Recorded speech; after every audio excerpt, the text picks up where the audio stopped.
Texto áureo.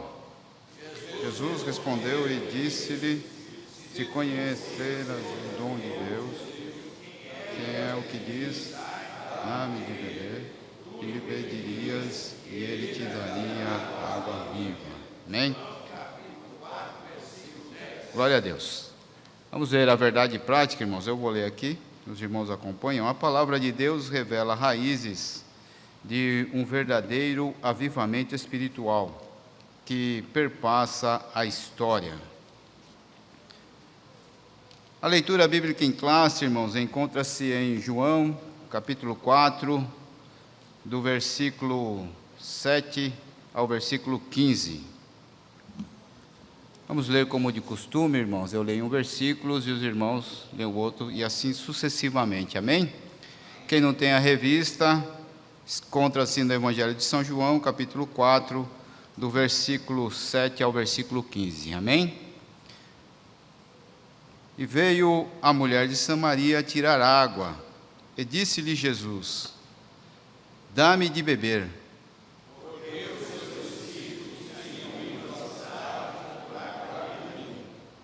E disse-lhe, pois, a mulher samaritana: como sendo tu, judeu, me pedes de beber a mim, que sou mulher samaritana? Porque os judeus não se comunicavam com os samaritanos.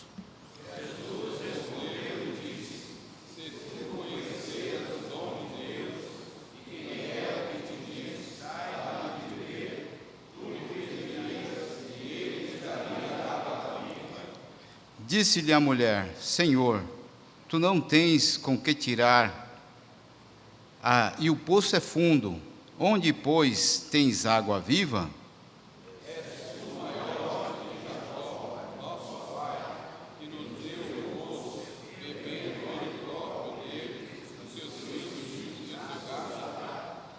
Jesus respondeu-lhe e disse-lhe: qualquer que beber desta água tornará a ter sede.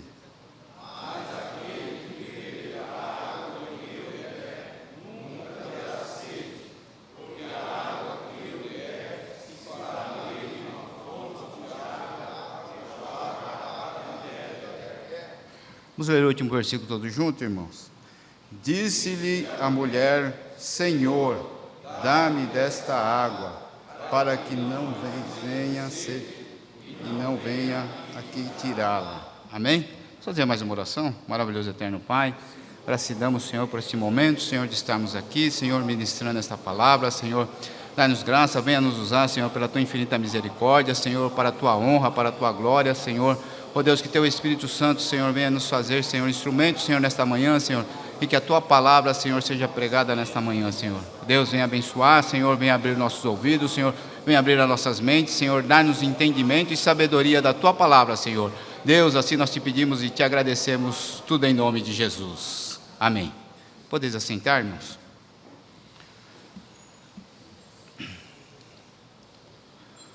Até esqueci de ir passando aqui.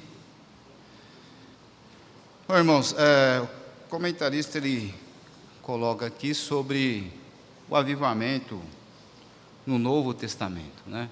Mas antes de falarmos sobre a lição, eu gostaria de trazer um passo atrás e falar sobre o avivamento no Antigo Testamento que nós estudamos na lição passada. E o que era o avivamento no Antigo Testamento? Primeiramente, irmãos, né?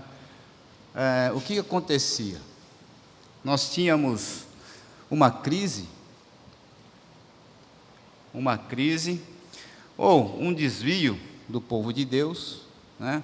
O povo de Deus se afastava da palavra de Deus, e aí vinha o subjugo de outras nações. O povo percebia que estavam fora da palavra de Deus, clamavam a Deus, buscavam a Deus, Deus mandava os seus profetas, falava a palavra de Deus para o povo se voltava para Deus, né? Eles se arrependiam, confessavam os seus pecados, e depois Deus fazia a obra, né, de avivamento no povo de Israel, e aí eles ficavam avivados novamente, voltavam-se para Deus, ficava uma geração, duas, às vezes apenas uma, e aí Deus continuava operando, e aí acontecia novamente esse ciclo que acontece, né? A história se repete, e aí eles se voltam para outros deuses, voltam-se para a idolatria. Aí vem os profetas, fala a palavra de Deus, eles se arrependem, e aí voltam-se para Deus, né? Se humilham, voltam-se para Deus, e Deus faz um avivamento na nação de Israel. A mesma coisa, irmãos, que acontecia no Antigo Testamento, acontece também no Novo, irmãos, porque Deus é o mesmo Deus, irmãos. É o Deus que operou no Antigo Testamento e continua a operar no Novo Testamento, ok?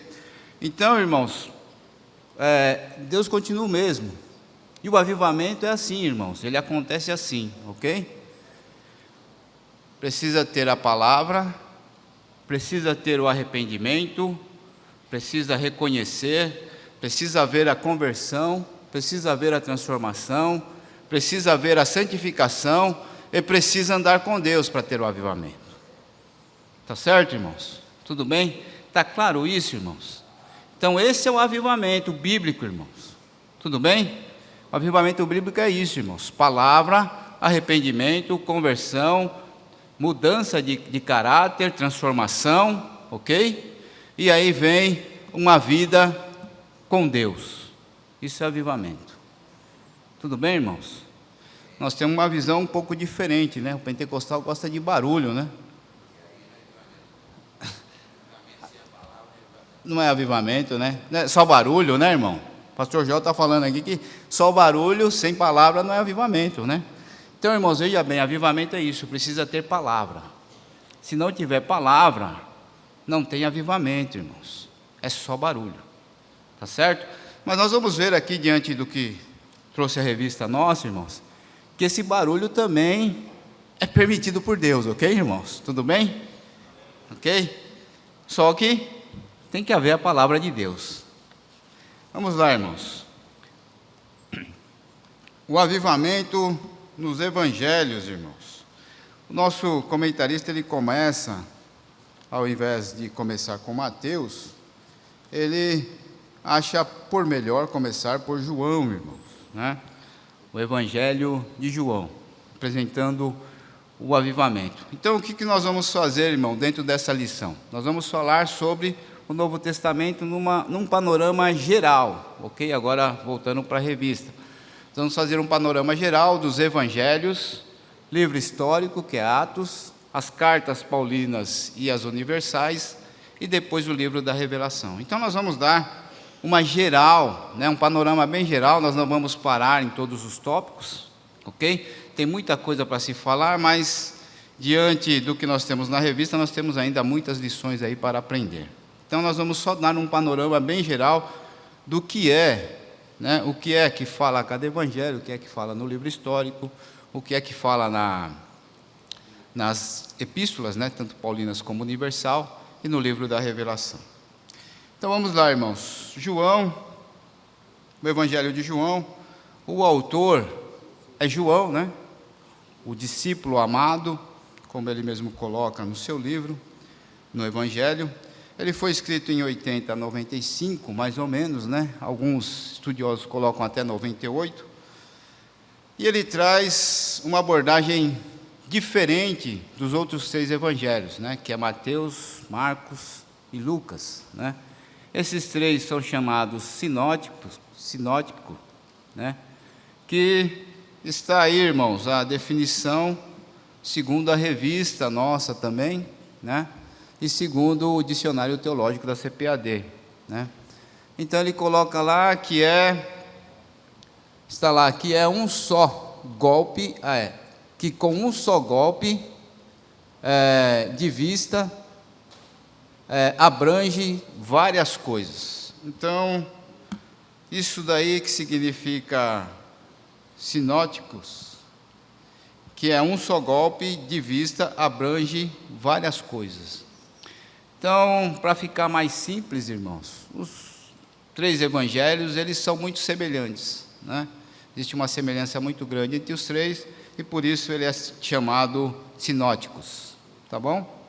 Então, o João sai fora desses evangelhos porque ele traz uma outra visão dentro do ministério de Jesus.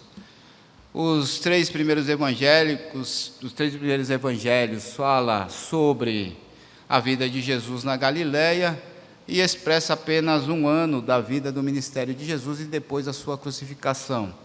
João já traz os 3 anos do ministério de Jesus, né? Alguns falam 2, outros falam 3, falam de 3 anos do ministério de Jesus, então ele apresenta a vida pública de Jesus no geral, irmãos, no inteiro, tá certo? Então este é o evangelho de João, irmão. João apresenta Jesus como o Filho de Deus, né? João capítulo 1, versículo 1, versículo 3 está assim: no princípio era o verbo, e o verbo estava com Deus, e o verbo era Deus. Ele estava no princípio com Deus, e todas as coisas foram feitas por ele, Jesus, e sem ele, Jesus, nada do que foi feito se fez. Então João apresenta Jesus como verbo, como logos ou logos, né? A palavra de Deus, né? Então ele apresenta Jesus como a palavra. Ele apresenta Jesus também como a águia, né? A águia que representa a grandeza e majestade, a águia que apresenta a parte celestial, né? A águia que representa o renovo, né? Como está lá, de sorte que a tua mocidade se renova como a águia. Salmo 103, versículo 5. Ok? Então o evangelho de João, irmãos, ele não expressa a genealogia de Jesus, né? Ele não expressa a genealogia de Jesus, porque Jesus é Deus, irmãos. Deus não tem princípio e não tem fim, então não tem genealogia, né? Ok?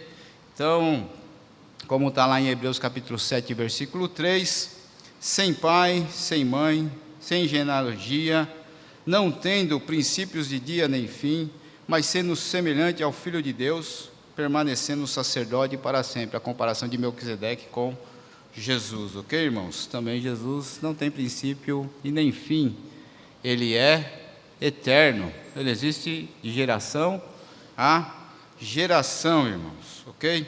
Então, Jesus, ele é a palavra, e como nós falamos, irmãos, e o próprio pastor Jó comentou aqui, mencionou, que sem palavra não há avivamento. E Jesus, irmãos, João apresenta Jesus como o próprio avivamento, irmãos. Ele é a palavra, ok? Ele é o verbo.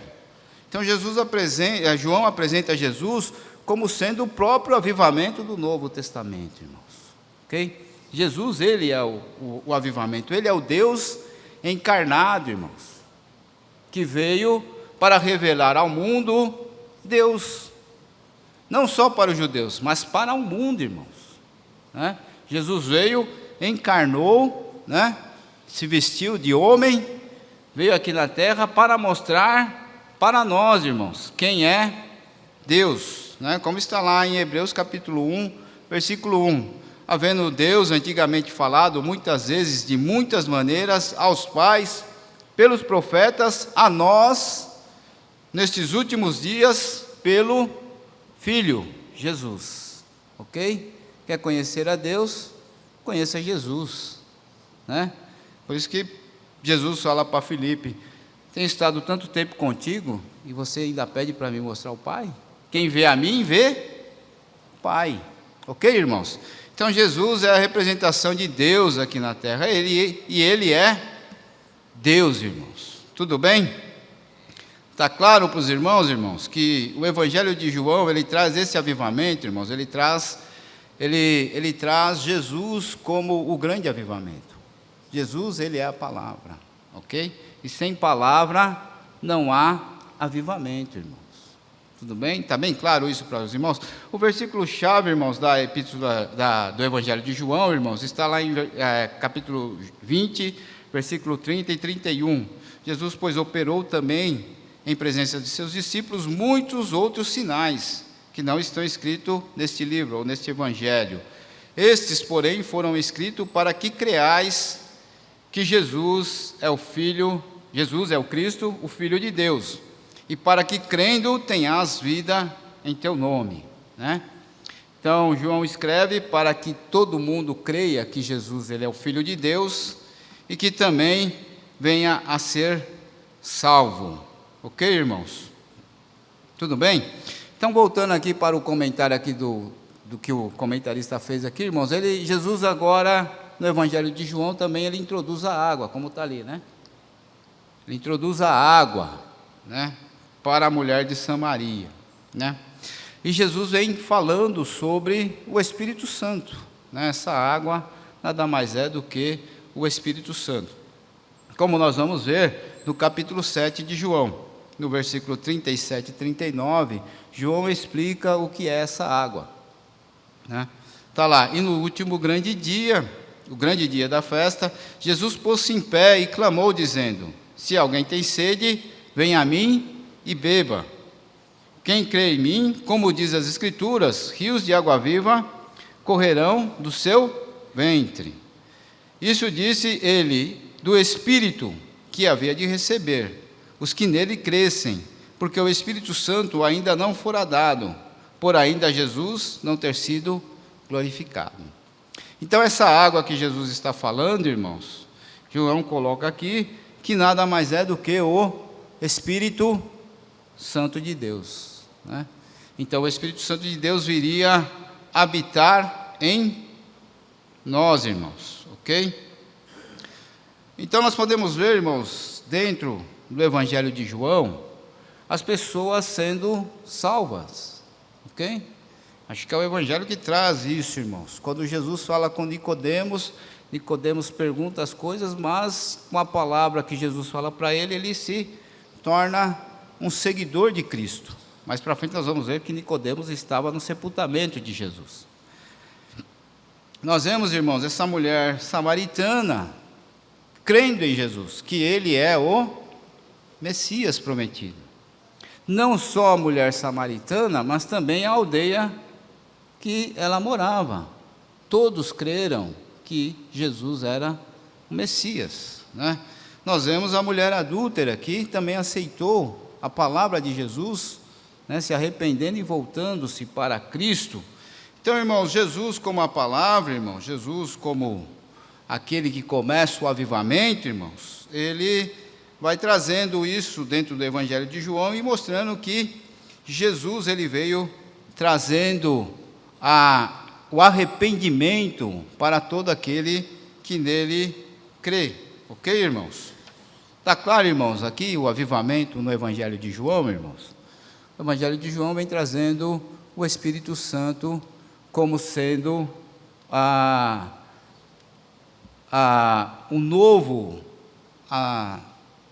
acréscimo para o avivamento, ok?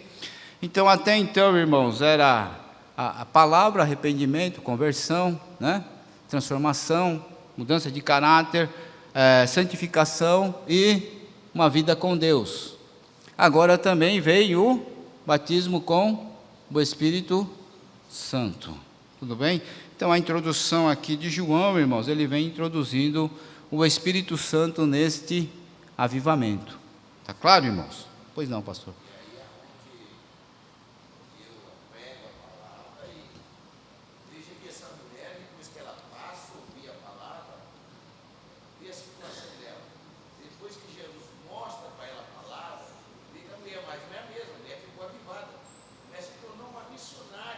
Sim. Na sua vizinhança. Então, aí, por isso que eu digo, sem a palavra, o verdadeiro avivamento não acontece. Porque, quando eu olho, o que é avivamento? Avivamento é avivar, é tornar a pessoa mais viva, mais despertada, mais ativa. É uma pessoa ativa, mais intensa e mais despertada. Então, esse avivamento que não traz mudança, ele é só o emocionalismo.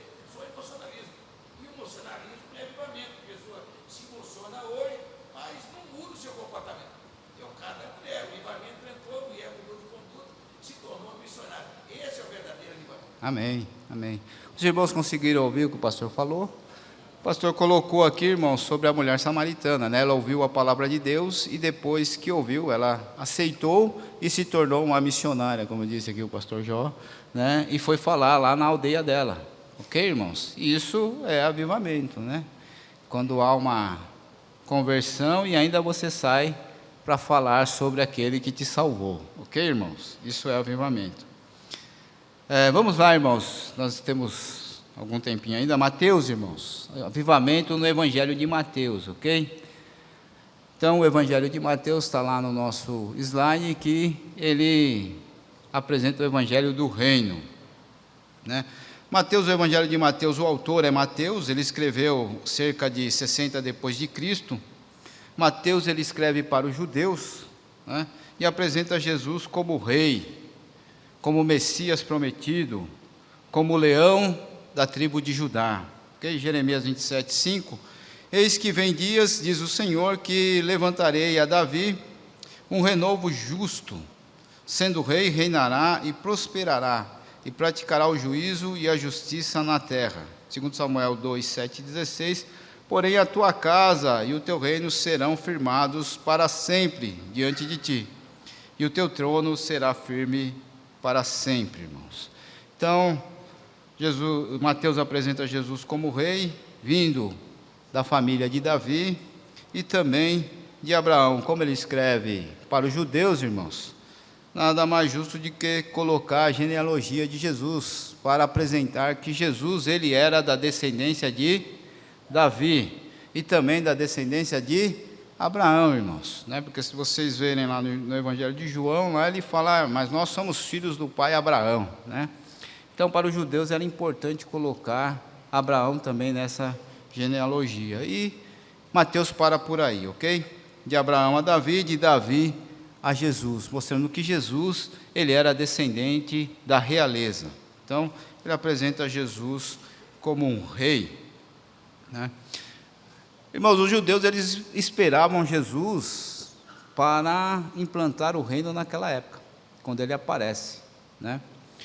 Então, o povo judeu acreditava que Jesus ia vir com um grande exército para guerrear contra os romanos e implantar o seu reino. Mas Jesus, como mostra Mateus, irmãos, Jesus, ele veio como um servo humilde, né? Nascido, né, na estribaria, colocado numa manjedoura, né? E nada de vir no trono, no palácio, né? Jesus não veio no palácio. Então, isso confundiu bastante os judeus, porque eles esperavam um Jesus rei mesmo, né? Ok? Saindo de um palácio, com um grande exército. Mas Jesus não veio assim, irmão. Jesus veio humilde. E veio para trazer a salvação para todos nós, irmãos, como está lá em Isaías capítulo 61, versículo 1 e 2. O Espírito do Senhor Jeová é sobre mim, porque o Senhor me ungiu para pregar boas novas aos mansos, enviou-me a restaurar os contritos de coração, e a proclamar liberdade aos cativos, e a abertura de prisão aos presos, e a pregoar o ano aceitável do Senhor, e o dia da vingança do nosso Deus, a consolar todos os tristes. Então, Mateus, irmãos, por ter escrito para os judeus, ele coloca algumas referências também do Antigo Testamento, né? Como está lá em Mateus 4,16, irmãos, não vou ler aqui, né, que é Isaías 9,2, ok? O povo estava em trevas e viu a luz, ok? Se os irmãos depois tiverem tempo, faça a leitura em casa. Então, irmãos, os judeus, irmãos, como nós falamos ali na apresentação, os judeus, eles estavam cansados, irmãos, de ouvir o farisaísmo, os escribas, os saduceus, os zelotes, ok? Que traziam palavras vazias, palavras simplesmente de legalismo, não pode isso, não pode aquilo, ok? E nada de palavra de Deus, né?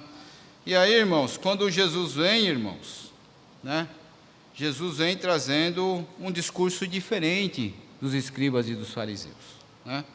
Está lá, e aconteceu que, concluindo Jesus esse discurso, a multidão se admirou da sua doutrina, portanto, ensinava com autoridade e não como os escribas. Está lá em Mateus capítulo 7, 28 e 29. Está certo, irmãos? Então, Jesus ensinava com autoridade, irmãos, com poder, né? A palavra que Jesus falava penetrava no coração daquele que se havia de se converter, ok, irmãos? Então, o Evangelho é isso, irmãos. As boas novas é isso, é o que Jesus traz, irmãos. Há uma conversão a um arrependimento, ok, irmãos? Isso é avivamento, tá bom, irmãos? Em Mateus, irmãos, apesar de ser escrito para os judeus, Mateus é o primeiro evangelho que traz o nome igreja, né, dentro do seu evangelho. Mateus 16, 18 está lá: sobre esta pedra edificarei a minha igreja. Primeira vez que aparece a palavra igreja, tá certo? Então, irmãos, além disso, mesmo sendo para os judeus, Mateus coloca a grande comissão no seu evangelho: ide às nações, né? Falai a palavra de Deus, pregai e batizai em nome do Pai, do Filho e do Espírito Santo, ok? Então, mesmo sendo para os judeus, Mateus coloca a grande comissão que Jesus deixou para a igreja. O avivamento em Marcos, irmãos. Marcos, irmãos, ele apresenta aqui, como o nosso comentarista coloca, como o servo, né? O servo vencedor, o servo sofredor e o servo triunfante. Irmãos, o evangelho segundo escreveu Marcos, foi escrito por João Marcos, né? Foi escrito entre 50 e 65 depois de Cristo. Marcos, ele escreve para os romanos, né? E apresenta Jesus como o servo, né? Como está aqui o nosso comentarista colocou. O servo, irmãos, ele não tem genealogia, né? Ninguém está interessado na genealogia do servo. O servo é servo, ok? Então, Marcos nem coloca a genealogia de Jesus, porque não precisa, né? Então, ele apresenta Jesus como servo, tá certo, irmãos? Marcos é o evangelho, segundo alguns estudiosos, o evangelho da ação. Ele já chega, né? Não tem nada muito, ele traz bem resumido e depois já entra para o ministério de Jesus, curando, falando, ok? Então, é o evangelho da ação. Ele chega já colocando e mostrando Jesus trabalhando incansavelmente para trazer o povo para Deus. Ok? Então, Marcos, irmãos, assim como Lucas, como Mateus, né, como nós vamos ver em Lucas também, ele traz que Jesus prega o arrependimento, irmãos, tá certo? Marcos capítulo 1, versículo 14 e 15, depois que João foi entregue à prisão, veio Jesus para a Galiléia pregando o evangelho do reino de Deus e dizendo: o tempo está cumprido e o reino de Deus está próximo, arrependei-vos e crede no evangelho. Então, Jesus, assim como em Mateus, como em Lucas, que nós vamos ver, como em João, Jesus prega o arrependimento, irmãos. Então, a necessidade da palavra e a necessidade do arrependimento para que se tenha o avivamento, irmãos. Tudo bem? E Marcos coloca também, irmãos, uma coisa importante. Marcos 10, 45 está lá: porque o Filho do Homem também não veio para ser servido, mas para servir e dará a sua vida em resgate de muitos. Então, Jesus se declara que ele veio para servir, irmãos, e não para ser servido. Nós poderíamos falar muitas coisas aqui, mas estamos com o tempo aqui só para estudo, e o estudo não é para essas outras coisas. Vamos lá, irmãos, vamos dar continuidade aqui. Nós poderíamos falar sobre o servo vencedor, irmãos, como está aí já no comentário da nossa lição. O vencedor, porque venceu as enfermidades, né? Venceu os demônios, venceu a natureza e também venceu a morte, irmãos. Jesus venceu a morte, não só a sua própria morte, mas em vida aqui, irmãos, ele ressuscitou a filha de Jairo, ele ressuscitou a Lázaro, né? Ok, irmãos? Ressuscitou o filho da viúva de Naim. Então, ele venceu a morte estando aqui, irmãos, em terra, né? Ok? E além de a sua própria morte, tá certo, irmãos? Que está no servo triunfante. O servo sofredor, irmãos, ele sofreu as perseguições, né, dos fariseus e sacerdotes, dos zelotes, dos saduceus, e até mesmo do seu próprio discípulo, irmãos, de Judas, né, que o entregou, né, para os sacerdotes, ok? E o servo triunfante, irmãos, que ele ressuscitou ao terceiro dia, irmãos, né? Marcos 16:6, porém ele disse-lhes: não vos assusteis, buscai Jesus o Nazareno, que foi crucificado, já ressuscitou, não está aqui, eis aqui o lugar onde o puseram. Então, irmãos, Marcos apresenta Jesus triunfante, como vencendo a morte, ok? Jesus, irmãos, de todas as religiões, ele é o único que está vivo, ok? Todos os outros morreram, irmãos, ok? Todos os outros morreram, mas Jesus está vivo, ok, irmãos? Vocês creem assim? Amém, irmãos? Maomé morreu, está lá enterrado, irmãos. Allan Kardec morreu, está lá enterrado, mas Jesus morreu e ressuscitou, está vivo. Glória a Deus por isso, irmãos.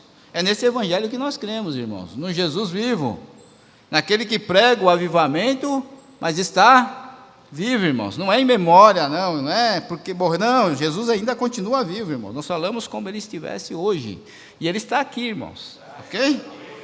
Ele está vivo e está aqui, irmãos, não foi embora, não. Vamos lá, irmãos, eu coloquei aqui sobre os servos, aí vamos lá, Lucas, irmãos. O Evangelho de Lucas, né? O Evangelho de Lucas, também conhecido como Médico Amado, está aí até na nossa revista, né?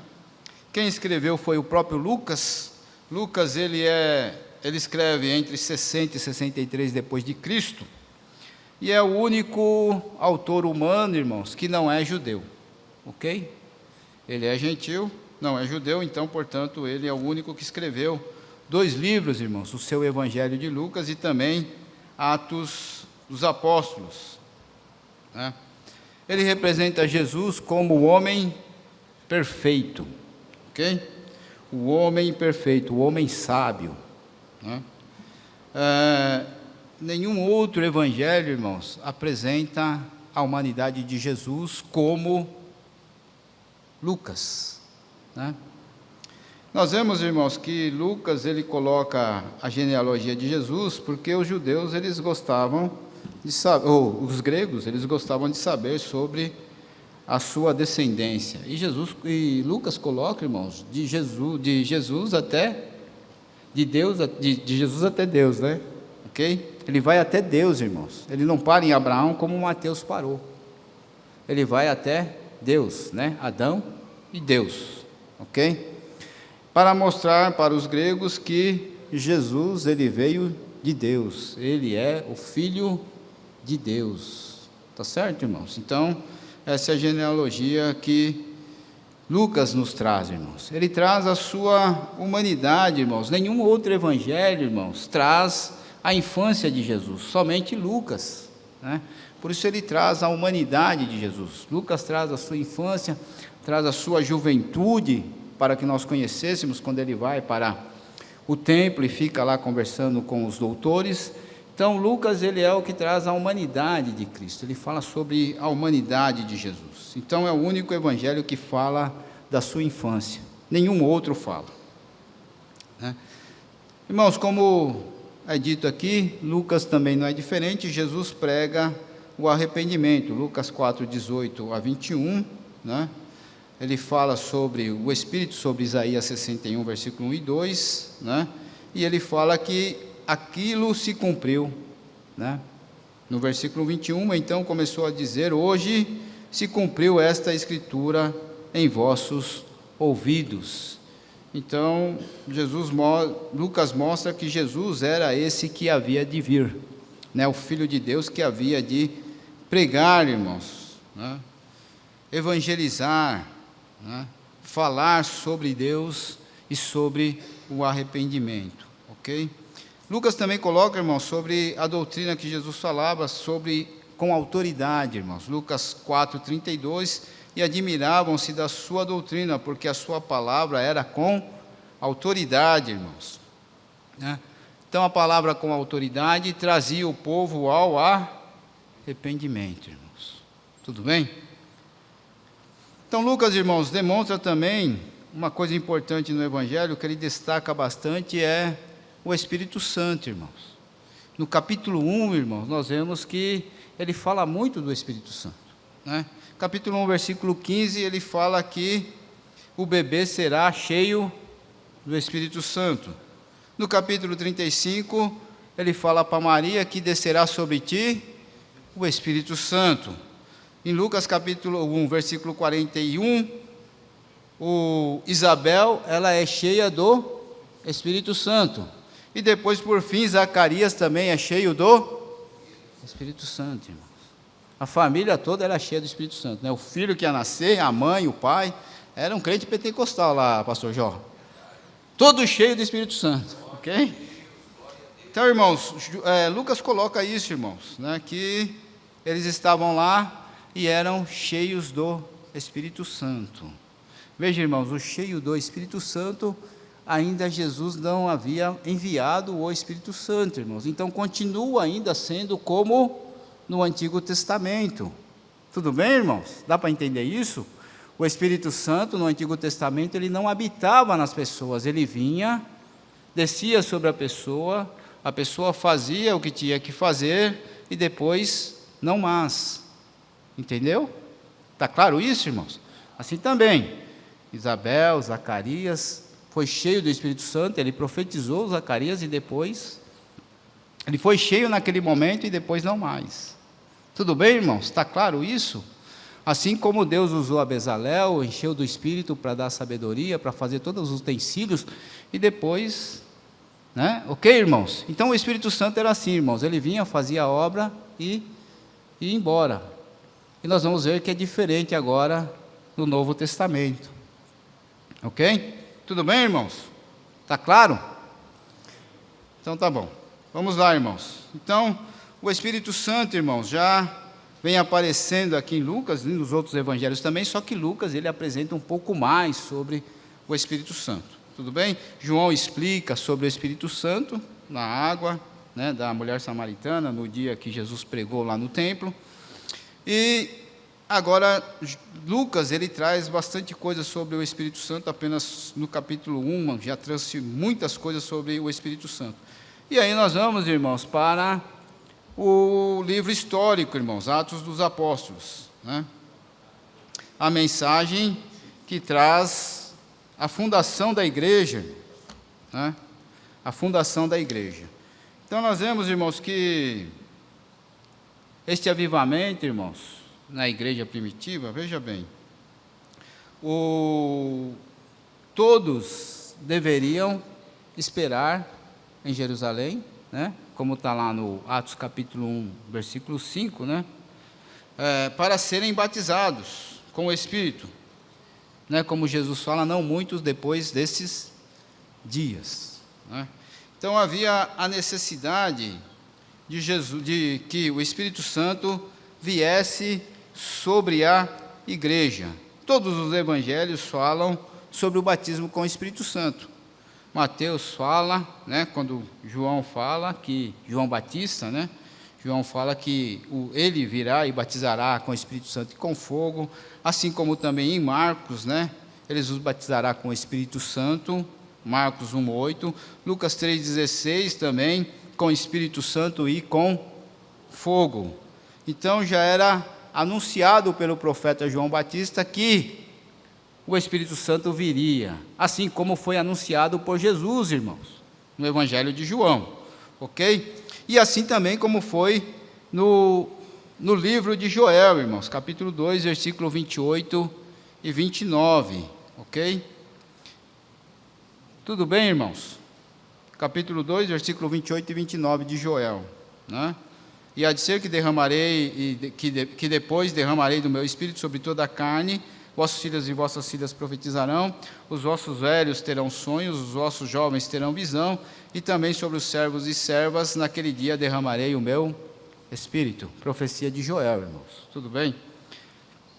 Então, como está aqui no nosso subtópico 2, irmãos, no tópico 2, subtópico 2, né, aí está a profecia de Joel, que foi profetizado antes de 835 a.C., ok? Está aí na nossa revista. Então, irmãos, o derramamento do Espírito Santo, irmãos, ele foi um divisor de águas para o Evangelho, para o povo, para o cristianismo, irmãos, está certo? Até então, irmãos, o Espírito Santo, como eu falei, como está aqui nas Escrituras, irmãos, o Espírito Santo no Antigo Testamento, ele vinha, fazia a sua obra e ia embora. Mas agora, irmãos, o Espírito Santo, ele vem e habita na igreja, ok? Ele vem fazer morada no meio do povo da igreja, irmãos, naqueles que creem em Jesus, tá certo? Naqueles que foram batizados, né?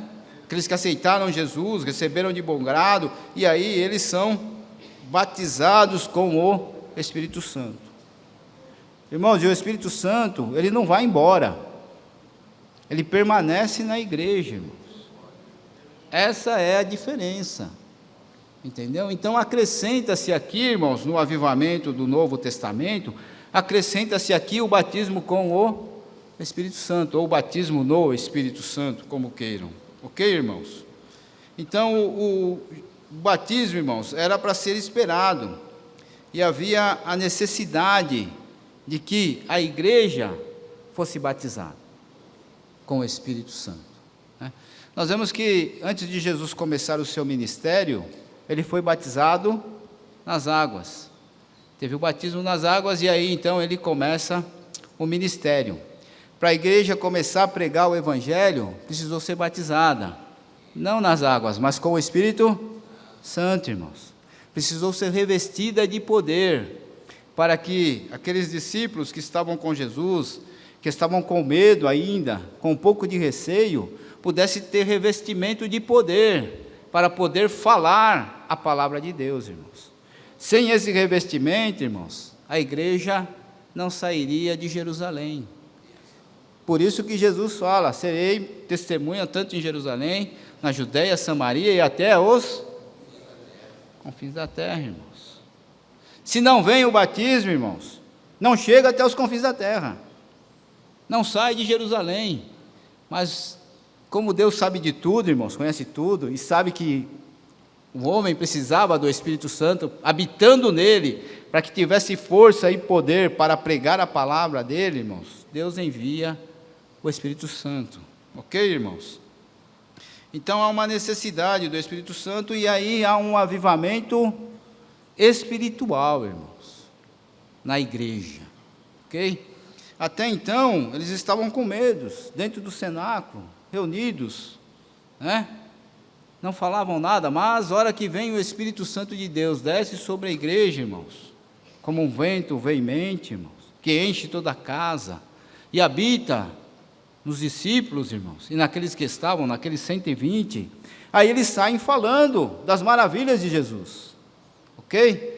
E aí, irmãos, este é o grande avivamento, irmãos, que há no princípio da igreja, né? O maior avivamento, irmãos. Por que houve o avivamento? Porque eles foram batizados com o Espírito Santo, porque eles pregaram a palavra de Deus, porque houve arrependimento e houve almas salvas. Quase 3.000 almas foram salvas. O avivamento, irmãos, tem que haver arrependimento, tem que haver almas salvas, tem que haver conversão, tem que haver transformação, tem que haver, irmãos, santidade, tem que haver uma vida com Deus, senão não há avivamento. Ok, irmãos? Avivamento não é barulho, irmãos, como já disse o pastor Jó aqui, não é barulho que você tem hoje e amanhã você já não sente mais. Você sentiu hoje, pulou na igreja, fez isso, fez aquilo, profetizou, mas amanhã já não sente mais. Esse não é o avivamento, irmãos, que nós cremos no Evangelho. O avivamento, irmãos, ele tem que continuar na sua vida, tem que continuar na igreja. O avivamento tem que estrondar, para que a comunidade aqui de São Bernardo veja que algo está acontecendo dentro da igreja. Isso é avivamento, irmãos. Que é o que nos mostra, irmãos, lá em Atos capítulo 2, irmãos, né? Atos capítulo 2, que estava lá, e louvando a Deus, caindo na graça de todo o povo, irmãos. O avivamento é isso, irmãos, é cair na graça do povo. Quando há um avivamento, irmãos, você não precisa nem pregar, as pessoas vêm até a igreja, isso é avivamento.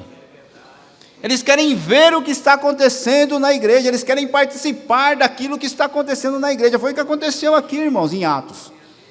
Caiu na graça do povo, o povo vinha até a igreja, e diz a palavra de Deus, e todos os dias acrescentava o Senhor à igreja aqueles que haviam de se salvar.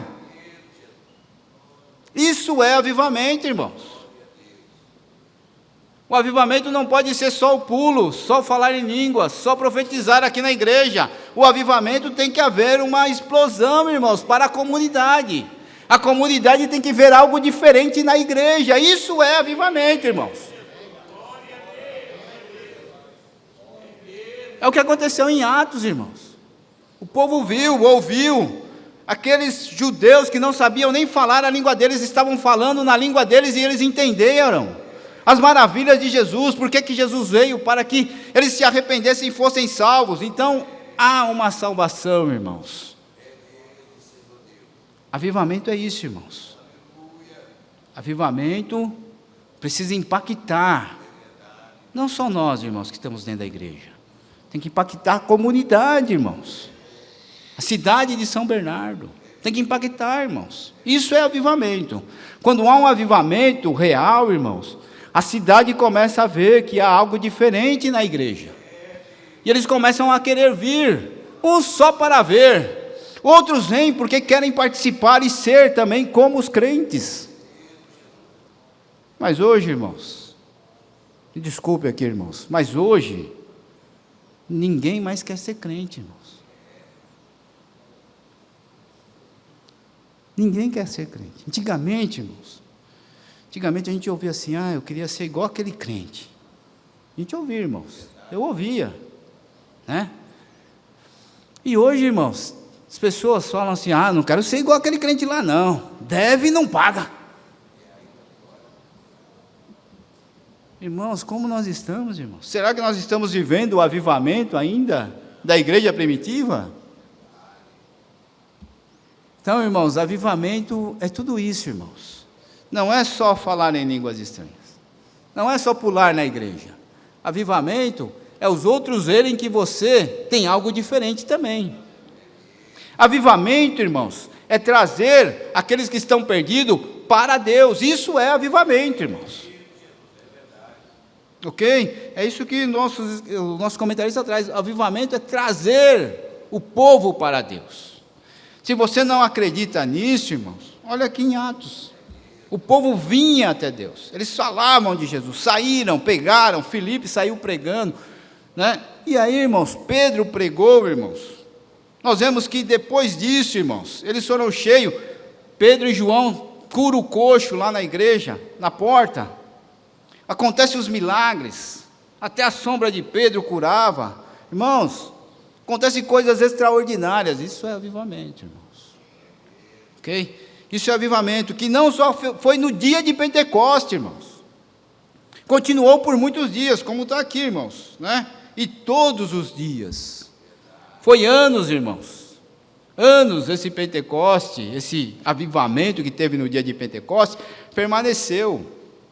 Foram anos que até aquele irmão que era perseguidor se converteu para ser o pregador do Evangelho. Ok, irmãos? Então é o que nós vamos entrar aqui no tópico 3. Nós já estaremos encerrando. Tenho 10 minutos aqui para concluir. O avivamento nas epístolas e no Evangelho, irmãos. Ok?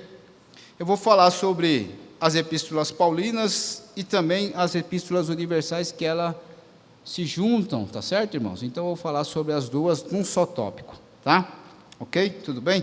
Então, irmãos, falar sobre as epístolas de Paulo, irmãos, é chover no molhado aqui, né? Todo crente conhece Paulo, e todo crente sabe quem foi Paulo, né?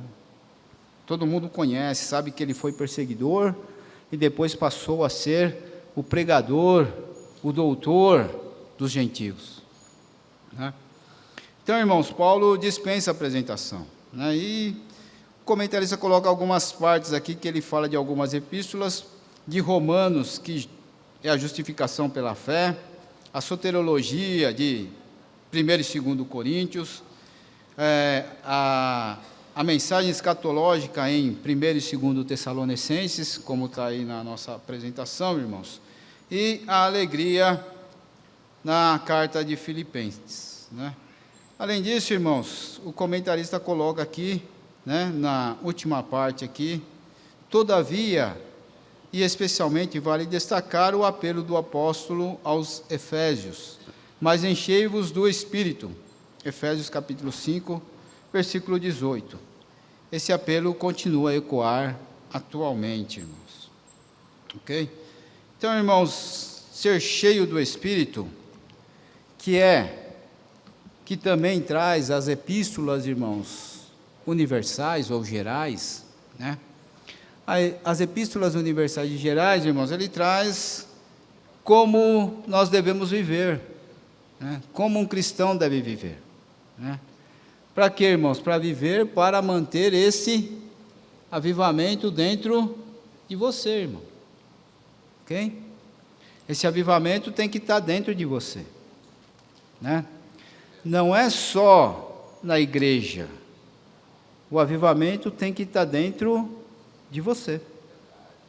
Então é isso que as epístolas universais ou as epístolas gerais, ela traz, irmãos. Ela traz que você tem que manter esse avivamento dentro de você.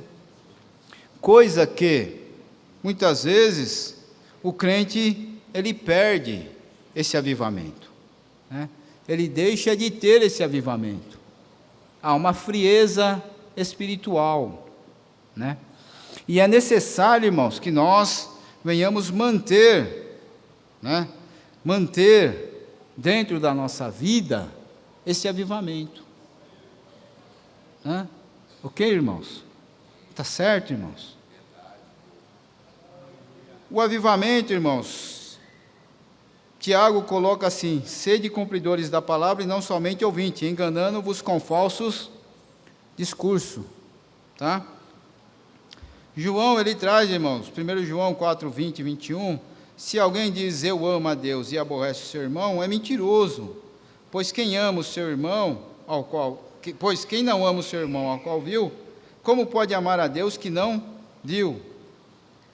21, dele temos este mandamento, de quem ama a Deus, ame também o seu irmão. Então, as epístolas universais, irmãos, ele vem trazendo como se deve andar o cristão, ok? E Paulo, irmãos, voltando aqui na parte de Paulo, irmãos, ser cheio do Espírito Santo, né? E o que é ser cheio do Espírito Santo, irmãos?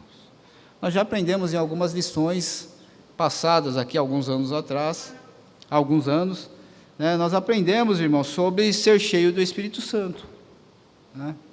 E o ser cheio do Espírito Santo, irmãos, me desculpe, não quero que os irmãos me entendam mal, mas ser cheio do Espírito Santo não é falar línguas estranhas. Ser cheio do Espírito Santo não é pular na igreja, fazer aviãozinho aqui no meio da igreja, não. Isso não é ser cheio do Espírito Santo. Nós temos uma visão pentecostal de que a pessoa que pula e fala em línguas estranhas está cheio do Espírito Santo. Mas não é isso que a Bíblia nos traz, irmãos. Quem é cheio do Espírito Santo, ele produz o fruto do Espírito. Por isso que Jesus fala, vós conhecereis as pessoas pelo fruto, né? Conhecereis a árvore pelo fruto. Então, quem é cheio do Espírito Santo, irmãos, ele produz o fruto do Espírito. Ok? Ser cheio do Espírito Santo, irmãos, é produzir o fruto do Espírito. Não é pular, não é falar línguas estranhas, não é profetizar, não é curar, irmãos. Ser cheio do Espírito Santo é produzir o fruto, que está lá em Gálatas capítulo 5, irmãos. O fruto do Espírito é amor, gozo, paz, longanimidade, benignidade, bondade, fé, mansidão e temperança. Nós produzimos isso, irmãos? Nós produzimos o fruto do Espírito? Se nós produzimos o fruto do Espírito, nós estamos cheios do Espírito. Ok, irmãos? Então não adianta você pular aqui, falar em línguas, profetizar, porque Deus usa, ok? E lá fora você não ama o seu irmão, não ama o seu vizinho, não ama o seu próximo. Adianta falar em línguas aqui, irmãos? Adianta pular aqui? Adianta fazer aviãozinho? Adianta, irmãos. Não está cheio do Espírito Santo, irmãos. Ser cheio do Espírito Santo é produzir fruto do Espírito Santo. Ok, irmãos? Isso não é avivamento, irmãos. O avivamento é produzir fruto do Espírito. Ok, irmãos? Tudo bem, irmãos? Está claro? Eu já estou encerrando aqui. Vamos terminar aqui. Que fique claro, irmãos, não sou contra, irmãos, falar línguas, não. Sou pentecostal, irmãos. Ok? Não sou contra falar línguas, não sou contra profetizar, não sou contra quem tem dom de cura. Não, não, não, irmãos, não é isso. Só estou falando que ser cheio do Espírito é produzir o fruto. Está claro, irmãos? Então, pare e olhe para você e veja se você está produzindo fruto. Porque o fruto, ele é completo, irmãos. Não é um fruto, metade do fruto. Você já chupou laranja azeda? Já. Todo mundo já chupou. Laranja azeda está faltando alguma coisa, não está? Está faltando a frutose ali para ficar doce. Né? É a mesma coisa você produzir o fruto sem o amor. Está faltando amor. É a mesma coisa você produzir o fruto sem a longanimidade. Está faltando a longanimidade. Seu fruto está azedo. Ok, irmãos? Então não existe, irmão, eu produzo o fruto do amor. Não, irmãos, o fruto é um só, é Espírito. Não é o fruto do amor, é o fruto do Espírito Santo. Está no singular, irmão, é o fruto. Não é os frutos são. Amor, paz. Não, não é isso, irmãos. O fruto tem que ser completo. Ok? O fruto é completo, irmãos. Tem vitamina A, B, C, tem ferro, manganês, tem um monte de coisa para produzir aquele fruto. Assim também é o fruto do Espírito, irmãos. Você tem que ter amor, paz, longanimidade, entendeu? Tudo isso, irmãos. Você tem que ter alegria, gozo, alegria de estar na igreja, alegria de ser crente, alegria de estar na igreja. Ok, irmãos? Você tem que ter paz com todos, né? Sem a qual ninguém verá o Senhor. E paz com todos, irmãos, não é só paz com estar aqui dentro da igreja, não. Me desculpe a expressão. Paz é você ter paz lá com o seu vizinho mala também, né? Que liga o som no último volume, que para o carro na frente da sua garagem, quando você chega, você tem que ficar pedindo para ele tirar o carro. É paz com ele também, irmãos. É com todos. Né? Então, irmãos, nós temos que voltar a entender o que é a palavra de Deus, irmãos. Tá certo? Ok? Tudo bem, irmãos? Vamos terminar aqui no livro de Apocalipse. Estou terminando, pastor. O Apocalipse, irmãos, ele traz Jesus, e eu gostaria de falar resumidamente aqui, dentro do slide que eu trouxe aqui, sobre as coisas futuras, né? A revista já fala sobre a revelação de Jesus, sobre os passos, mas eu gostaria de trazer aqui sobre a parte escatológica, que é a parte final aqui, irmãos, só para que nós entendamos o que vem trazer, o que nós estamos trazendo. Então, irmãos, pela teoria do pré-tribulacionismo, irmãos, nós somos pré-tribulacionistas. Nós somos dispensacionalistas, ok, irmãos? Então, não tragam a teoria da pós e nem do meso, ok? Nós somos pré-tribulacionistas. Então, bem simples, irmãos, está faltando muita coisa, mas simples para nós entendermos, ok? E bem resumido. Início da igreja, dispensação da graça, arrebatamento da igreja, ok? Jesus vem invisível, irmãos. Aqui não é todo olho verá. Jesus vem invisível nas nuvens a encontrar-se com aqueles que vão ser arrebatados, ok? Que morreram, vão ressuscitar primeiro e seremos, que nós que estamos vivos, seremos transformados e seremos arrebatados, ok? Encontrar com Jesus nas nuvens. Ninguém vai ver Jesus, irmãos, só a igreja. Igreja que eu falo, salvos. Porque quem não é salvo não vai subir, irmãos, então não vai ver Jesus. Vai ficar, ok? Lá, irmãos, nós vamos passar pelo tribunal de Cristo.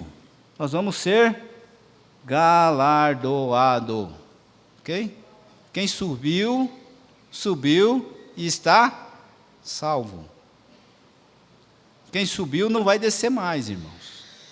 Então nós vamos ser galardoados, é o bema de Cristo. Depois nós vamos passar para as bodas do Cordeiro. Claro, irmãos? Tribunal, bodas. Galardão, adorna a igreja, né? Recebe os pingentes, o vestido branco, tá certo? E aí nós vamos para o casamento. Bodas do Cordeiro. Ok? E o que acontece aqui embaixo, irmãos? Muito crente não quer nem saber, né? Quer estar lá em cima. Mas o que acontece aqui embaixo? 3 anos e meio da falsa paz. Que, quando Cristo sobe à igreja, irmãos, aparece o anticristo aqui, né? Resolvendo todos os problemas mundiais.